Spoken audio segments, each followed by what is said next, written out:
I have never heard such horrible singing. It's like a growl coming out of their throats, like the barking of dogs, only much more beastly.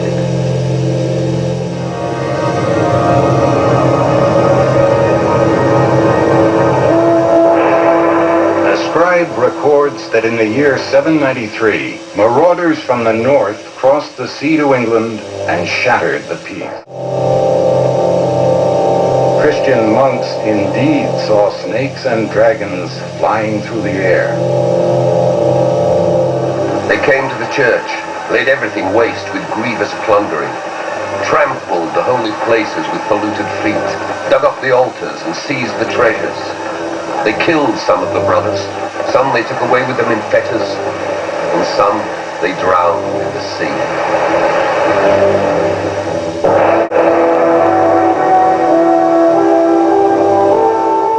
Mercenaries formed a bodyguard to the Christian emperor of Byzantium. Inside the Hagia Sophia, a bit of graffiti proclaims Halfdan was here. The Vikings are believed the first Europeans to have crossed the Atlantic, predating Columbus by 500 years.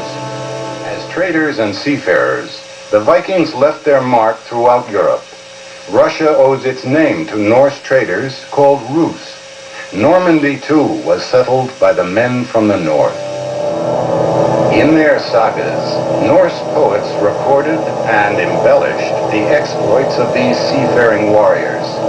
Men like Olaf the Stout, Ivar the Boneless, Eric Bloodaxe, and Thorfinn the Skull Splitter. And an especially cruel Viking called Egil Skallagrimsson, whose exploits have been handed down across 1,000 years. But at the age of 6, Egil lost a competition to a boy called Grim. The humiliation was unbearable.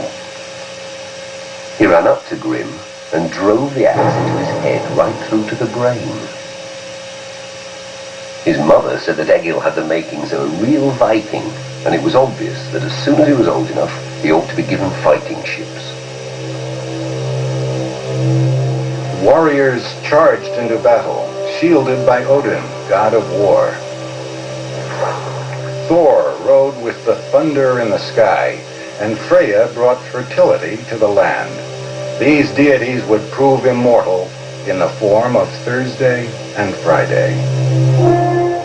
With the passing of the Vikings, no more would dragons be seen flying in the sky. No more would good Christians have need to whisper their prayer of 300 years. From the fury of the Northmen, good Lord, deliver us.